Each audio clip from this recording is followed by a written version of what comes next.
I mean, so he'll put people like Uncle Boy and yourself on the spot. Perhaps you're a bit too conservative.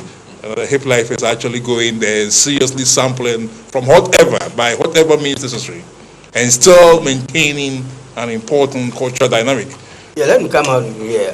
My children also fancy hip life because of it's a youth youth thing.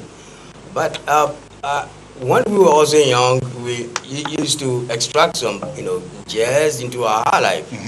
Well, it is a common practice that I don't blame the kids for doing that. But at this time, where we know that we can actually, mine our cultural, music library, archives, and bring out a lot of material. We need not look anywhere else. Playing our life like you're playing the hip hop, it's like trying to ape or copy music from the West, which does not attract global attention. If we have Atua, we have Adinku, we have Abgaza, we have all these resources in music, we should have to exploit it. Why is but they are doing a bit of that, I mean, I was at Obo's Resurrection concert, and it's not just the musical rhythms, even the forms, stagecraft and everything. It's really a massive resurrection of our traditional idioms. It's nice they're doing that, but they would do better if the best is to extract it from our own resources. Anyway, there are no hip lifers here to talk for themselves. Let me say, I respect their lyrical talent. That's what I respect. I think they've moved. To me, they've moved. I mean, as I told you, I listened to the album of Kwame, the rap doctor, and the guy's. I mean, he's a poet. Absolutely, no doubt about that. I mean, that's one area I think they've moved things up for. Through all that, I think that's moved things on. Well, let's move away from the arts a bit. But can't we have something very original that we can call this is Ghanaian? Yeah. Hip life is a new Ghana, perhaps. I mean, I did an interview with Kofi Dazi. You introduced Kofi Dazi to me, and he was saying when you came back to join the Hulu, you were confusing them because you came back with these new arrangements, and they thought I was too advanced for the time.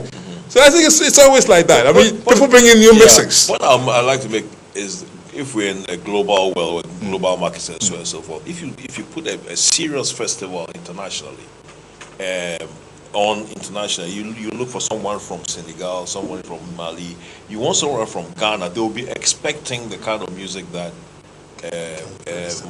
myself and Uncle were talking about. The background, they will be expecting that authenticity in your music, right from the roots, from the Adenkum and so on, all the way up. If you bring something like hip life, which is really wonderful, the whole market. I'm not trying to, it's okay for the whole market. Internationally, globally, if you're talking about bucks for the Ghana exchequer, if you want money, then you really have to put money into. Let me add this to it. I was invited to Berlin by a group that calls themselves the Afrobeat Academy. They want to play Afrobeat. There are so much fascinated with Afrobeat. This is put together by a half Nigerian, half German, but lots of the players are German or European. They are absolutely, I guess, only one Ghanaian. This time they were only Germans. And it was the German foreign affairs. And the Ghanaian, of course, are good friend. The German foreign affairs paid my fare to go to England, to Germany, to assist these boys produce their album. You see, it shows interest. Let's move on. As I said, number one, there are no hip lifers here to defend themselves. And also, it does not need to be either or. You can make money with your kind of music and make money with hip life as well. I wanted to move on. Globally. Well, okay, let's rest that one now. But I wanted to move on to other issues. We are sitting in beautiful Takoradi, the oil city. Now, Uncle Boy and myself are from Takoradi in a sense. I mean, both of us are originally from Sorbonne. But I think the Nanketia was saying Takoradi is a very cosmopolitan city, which accepts you if you say you're from Takoradi. So we say we are from Takoradi. Carrie, you are new here. This is your first proper visit. I've seen the oil rig out there in the sea. And there are about 10 rigs now. Interesting sight. I saw that immediately tells you that yes, the oil is coming. Oil is coming. How long have you been here? 2 weeks. Oh, I see. I thought you just came. Well, what do you think about the city? Wonderful. I like the way it's laid out. You easily. Takoradi is the first planned city in West Africa. Right, because it's not like Accra where you are in traffic. I mean, very easily you move around. Yeah. And I'm hoping they somehow they retain that throughout the boom. You know, that's kept. So it doesn't mean we don't get another. But you see, Takoradi was very important for Nkrumah. Because, of course, before Tema Harbour was built, before Kotoka Airport, anybody who was traveling overseas came through Takoradi. So Takoradi, whether Nkrumah stole away or not, he left Ghana through Takoradi and came back through Takoradi. So Takoradi was very, very important for him. And beyond that, of course, politically, I mean, Takoradi was a heartbeat with the railway workers and co. In point of fact, at the Ghana's 50th lecture here in Takoradi, I learned a lot, about the contribution of Takoradi to the colonial struggle. For instance, the first public lecture that Nkrumah gave was at the Optimism Club here in Sekondi. And the Optimism Club was a very bourgeois kind of, a native bourgeois club where they had to test your English to admit you. Now, Uncle Boy, you've been in this city for a long time. Yeah. Broadway was based in Zenith. What do you have to say about those days? Yeah, incidentally, I started playing my music at the All Stars Hotel in nightclub in Sekondi. At that time, the action was so much in Sekondi because we had the railway function well as a service station. And I want to go to Chicago. There are a lot of musicians who lodged there, and there was this Mikado band being run at Chicago. Oh, there was a Mikado band. Yeah, Mikado. But there used to be nowadays there was the Mikado Disco, which now is a very rundown Chinese restaurant.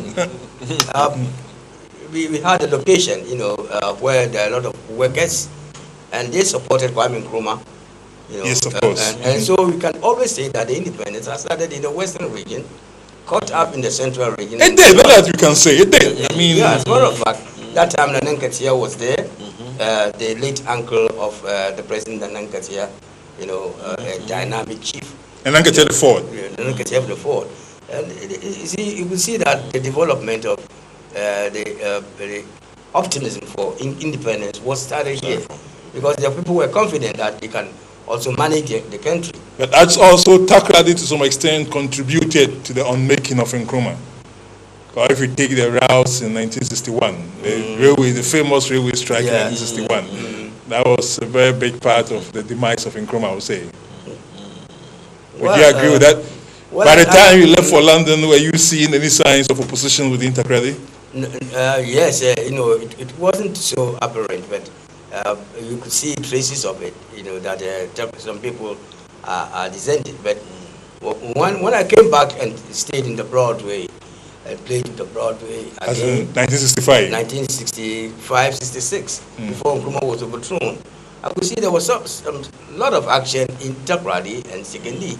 It was commercial. The ships were coming, the Black Star ships, plus the international